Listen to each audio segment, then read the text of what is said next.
Ang TBJ is Itbulaga. Itbulaga is TBJ. Hindi pwedeng maghiwalay yan kahit anong gawin natin. Mga kababayan, isang maganda at mapagpalang araw ho sa ating lahat ngayong araw ho ng Biyernes. Ika-15 na ho ng Disyembre taong kasalukuyan po mga kababayan, mga kanalays. Panibagong live, panibagong reaction, opinion, analyze na po matutunghayan nyo dito sa ating YouTube channel. Walang iba ko po ang inyong lingkod, host Chris Ulo. Sa mga bagong pasok pa lang ho dito sa ating munting programa ha, welcome na welcome ho kayo kay Chris Ulo. At sa mga kababayan ho nating OFW dyan, saan panig ho kayo ng mundo naroon ngayon, isang magandang umaga, magandang hapon, magandang gabi sa inyo po lahat mga kababayan ha. Okay, pag-usapan ho natin itong si Paulo Contis na kung saan ay nagsisigaw dyan ng Itbulaga! Itbulaga! Itbulaga kami! Itbulaga! Ito mga kababayan, matapos hong paringgan, bastusin ang Tito Vic and Joey, especially ang pinatatamaan niya raw talaga dyan ay si Bossing Vic Soto, Paulo Contis naging bubwit na. Dati Leon ngayon naging bubwit na. Pakinggan ho natin to mga kababayan, mga ka-legit Dabarkats, itong video na to. Gawan ho natin ng reaction, opinion, analyze ho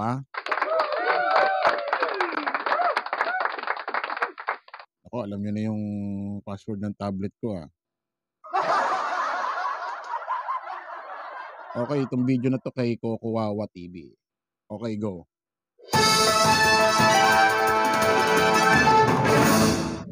Paulo Contis ayaw tumigil sa pagpapasaring ng mga salita sa ET. Viral ang Itbulaga May 7 dahil kay Paulo Contis. Alam nyo, nagtataka ako, no? Bakit parang si Paulo Contis lagi yung ganadong magparinig lagi sa kabila sa TVJ, no? Pero bakit yung mga kabila wala? Si Buboy wala na, tahimik na hindi na kinaya yung bashing Si Buboy, tahimik na si Buboy. Wala, hindi na kinaya yung mga basher Yorme Isko Moreno, walang mga parinig si Yorme kasi kumbaga parang pangit sa ano niya Magiging pangit yung dating sa kanya kasi dating mayor ng Maynila yan. Tumakbo pa ng pagka-presidente noong 2022. Pag ginawa niya yung mga ganitong klaseng gawain ni Paulo, parang magiging low class ito si Yorme.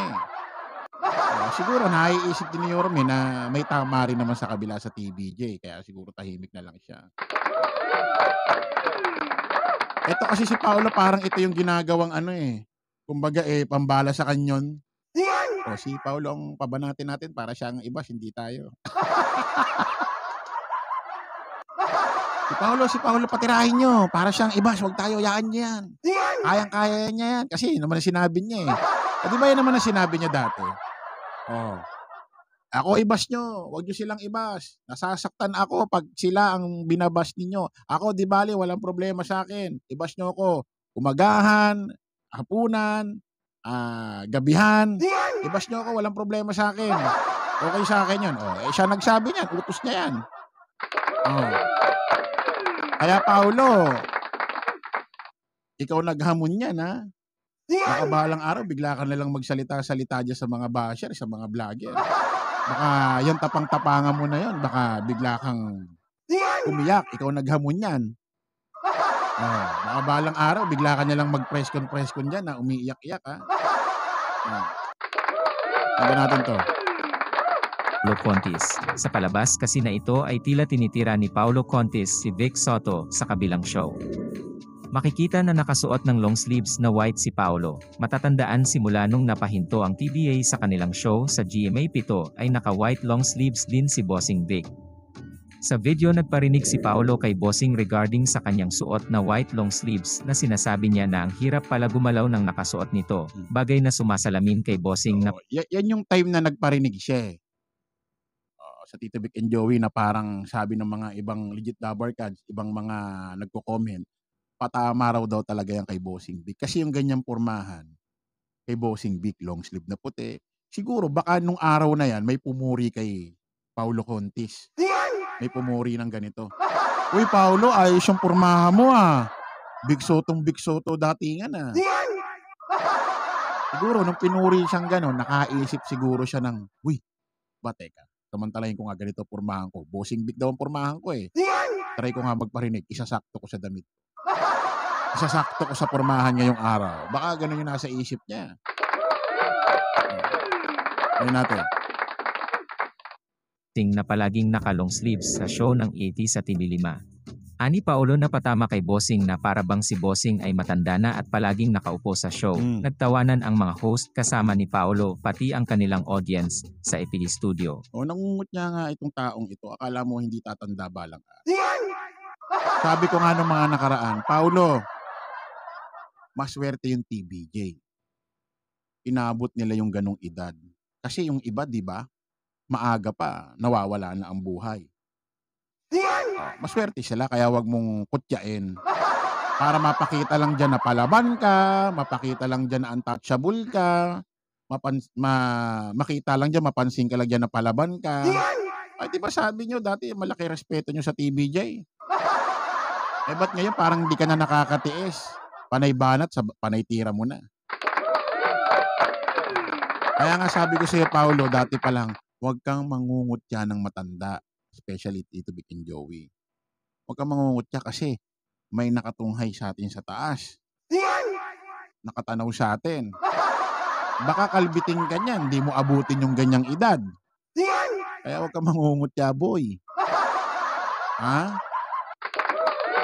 Hindi mo ba alam, kapag narating mo ang mga ganyang edad, pasalamat ka sa Diyos.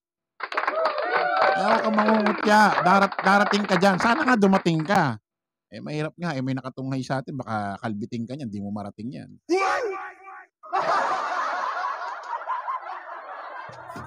Dahil sa pahayag na ito ni Paulo, nakarating ito sa TVJ na siyang ginawa na lang katatawanan. Sa video na ito, si Joey na kunwari ang nagbasa ng comment at sinabing wag ka raw umupo. Sabay tayo naman agad ni Bossing Vic.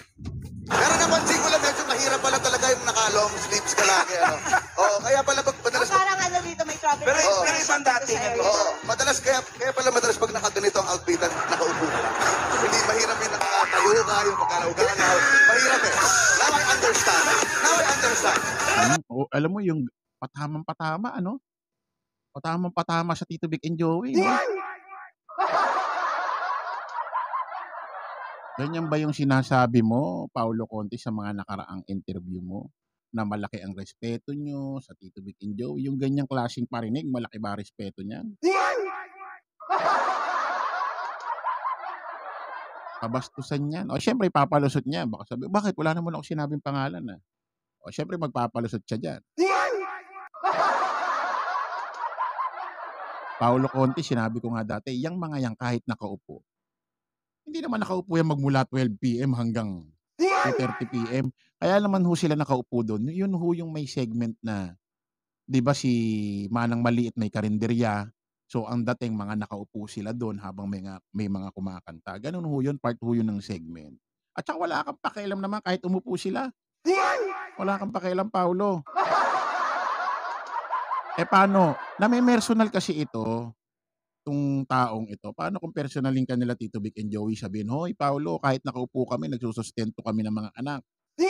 Ikaw, nakatayo ka, nagsusustento ka ba? Sabihin nila, kahit nakaupo kami, kahit relax na kami, secured na ang mga anak namin, pamilya namin. Ikaw, nakatayo ka, secured ba ang mga anak mo? In the future.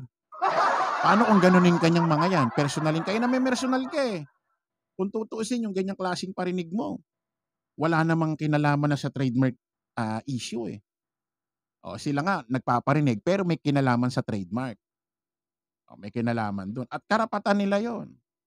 At kumbaga deserve nila magparinig dahil sila ang agrabyado ng mga nakaraan na yon. Dahil sila, inagawan sila ng titulo ng trademark na Itbulaga.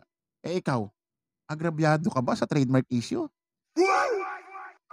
Pumabor pa nga sa'yo Dahil nung umalis sila dyan, nagkatrabaho ka. Napunta ka dyan, naging host ka.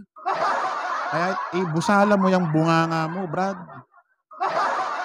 Kung makaano ka, kala mo agrabyadong agrabyado. Akala mo apektado na.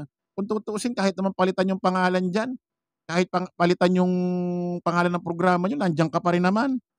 Pagtitiisan, pagtatyagaan ka pa rin naman dyan. Alam mo, Paulo, kung tinanggap lang ng mga ibang artista tulad nila Michael B. at iba pa at sila yung Jowapaw na inoopera na ng tig 2 million, wag lang umalis dyan. Kung tinanggap yung mga artistang unang inopera ng Tape Incorporated, wala ka dyan. Kung makapagsalita ka, kala mo first pick ka. Optional ka na lang, last pick ka na. Wala nang makuha, kaya ka nandyan. Pero kung kinuha ng mga nauna, wala ka dyan. Kaya pasalamat ka pa rin sa kanila at tumanggi sila at nandiyan ka tuloy, ikaw ang napili. Huwag ka mag-angas, boy. Ha? Pero, it doesn't mean I will do it. Tatayo pa rin ako. Parang ano yung bunganga, no? Parang bungangang puta-puta na tatayo pa rin ako. Ready! Parang puta-puta na papagalaw-galaw, pero tatayo pa rin ako. Ready!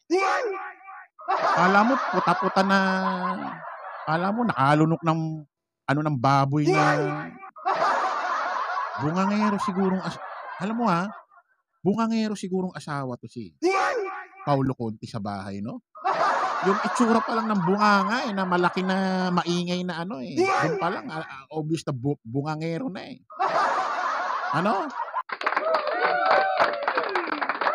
Inuulit ko, Paulo ha, kung hindi dahil sa mga artista na tumanggi na unang inopera ng Tape Incorporated, malamang sa malamang hindi ka maiisip ng mga halusos. Kumbaga naging optional ka na lang kasi wala nang tumatanggap sa kanila noong mga panahon na yon.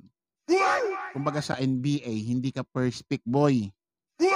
Last pick ka. Alam mo, kung makapag... Sipin mo yung ganong bunganga, no? Tatayo pa rin ako. Ready! Alam mo yung ganong asal mo, Paulo, napaka-immature. Ang immature ng dating mo dun. Ang disente pa naman ang dating mo. Pero yung pinakikita ng bunganga mo, sobrang ka-immaturean. So yun po, maraming salamat mga kababayan. Kita-kita po tayo sa panibagong live, panibago kong vlog. Mamaya-maya lang po. Paalam po pasamantala ang inyong lingkod, host Chris Ulo. Bye-bye.